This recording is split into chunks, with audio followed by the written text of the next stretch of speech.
Benvenuti to IlViolinista. So today we're going to go through the parts of the violin and some bows, some names and functions, have some introduction to the material so you have a bit of understanding of your instrument. So the violin is not made of random wood.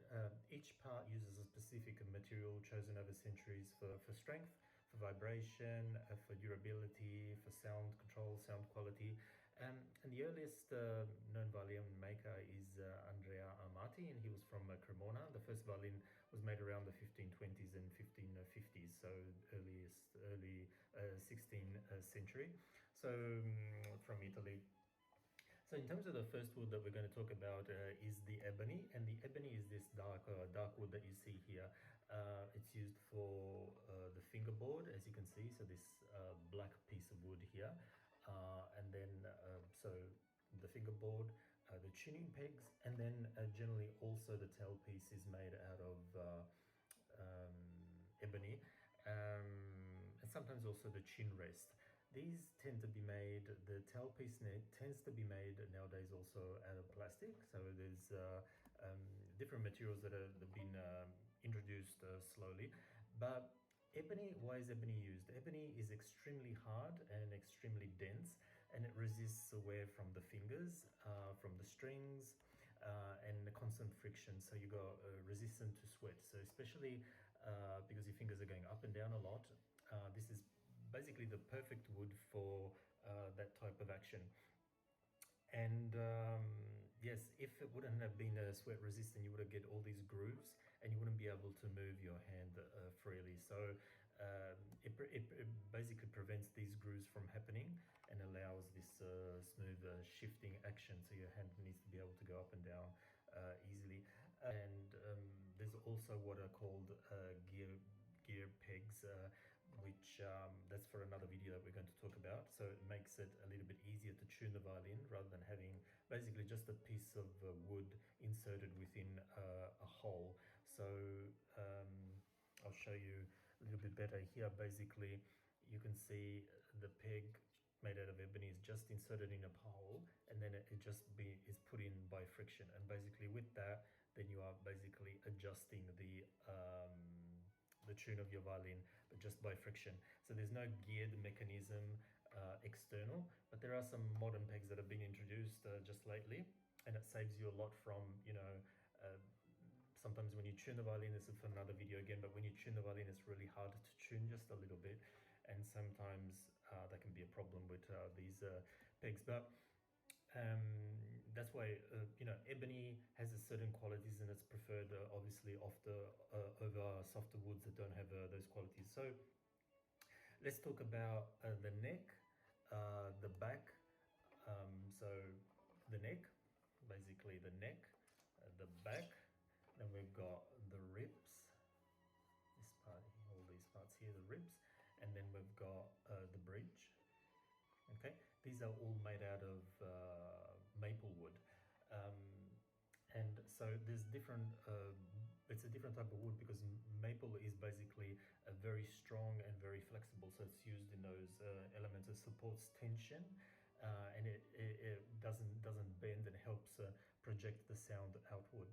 So you can think about, for example, how thin this bridge is, and it's supporting the weight created by this. So think about it a little bit like a bridge. Okay, so these strings are pushing down on that bridge an enormous amount of pressure. So that little piece of wood is so thin, it might go up to a couple, 2-3 millimeters max at the point, is basically 90 degrees to the base. So 90 degrees, and without so it's got that ability to be flexible. Otherwise it will be basically under the enormous weight, basically be breaking up in two pieces. So for the neck, so why is this called the neck? We say in Italy the violin has got the shape of a person. So basically you got the body, the neck, and then the head. So this part here is called the neck of the violin. And this also generally does not get varnish, because this is where your hand is going up and down all the time, and so you'll be wearing out. It will be wearing out completely the varnish anyway. So generally it's just left in this matter. And the neck also needs to be very strong because it needs to basically contain all of the hold all the tension and remain very stable. The back and the ribs, they act a little bit like sound reflectors, and they shape and project basically the tone into the room. Um, and the bridge basically has to transmit all the sound from the strings down to the top plate. So and then through to the back of the violin. So transferring this vibration, and it has to stay at the same time very lightweight. So it's a lot of things that are happening in the violin to transfer that sound. So basically, maple is an ideal material because it has that balance of strength and acoustic response, and that's why it was chosen at the time, and it still is today.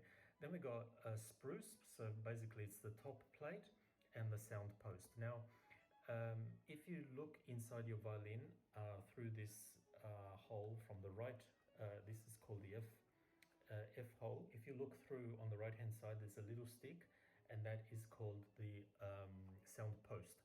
Now that sound post is a little bit behind the bridge, so it is located here. And basically that little sound post is also made out of spruce, and it's basically transmitting the sound from the top to the bottom. If that is fallen, or you need a luthier, it's not something you can do by yourself. It is very problematic. And also, if you, for example, remove all the strings at once, then basically the top plate would lift slightly, and then that little sound post, the little stick, will fall. So you have to really watch out for that. Hopefully I'll give you more hints on changing strings in another video. But spruce is light, it's elastic, it vibrates easily, and that's why it's basically the main sound producing surface, because it's very important. Okay.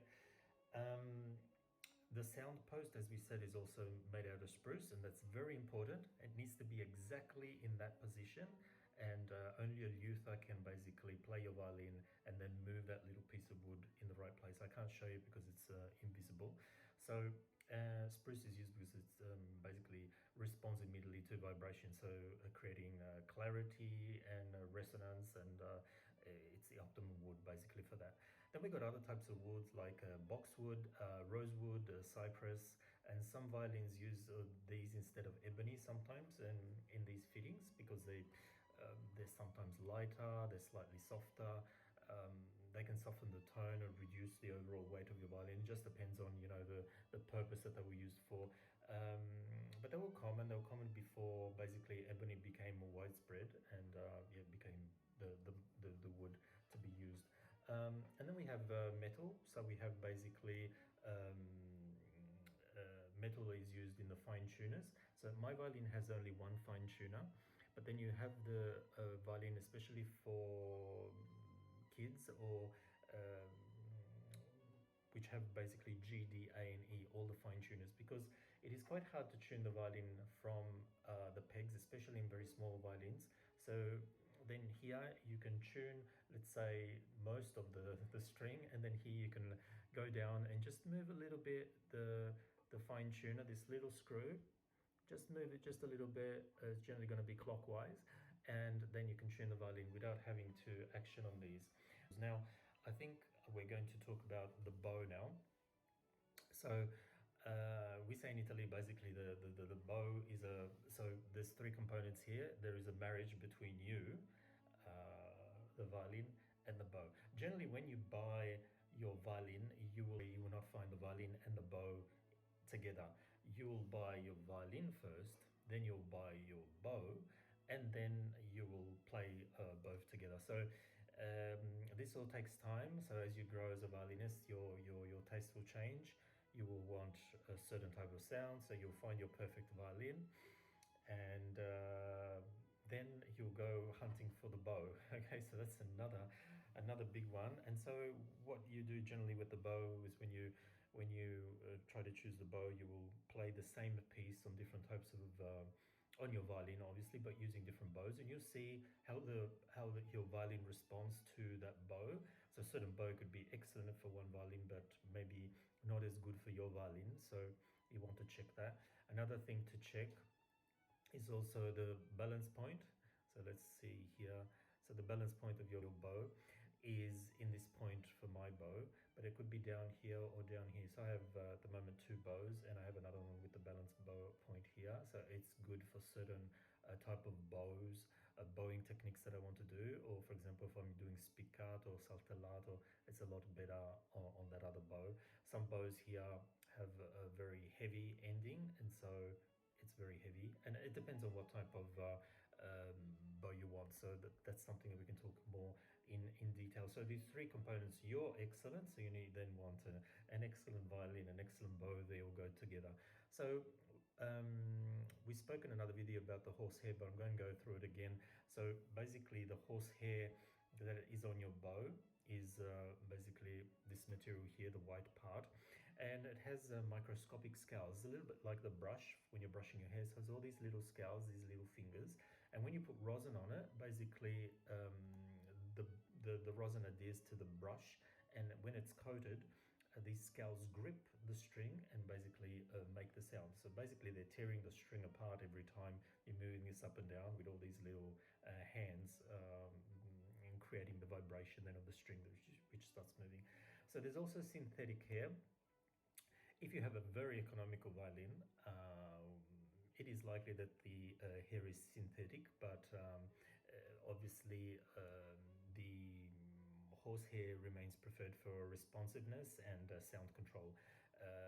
So I definitely would go with the horsehair, because it is much better.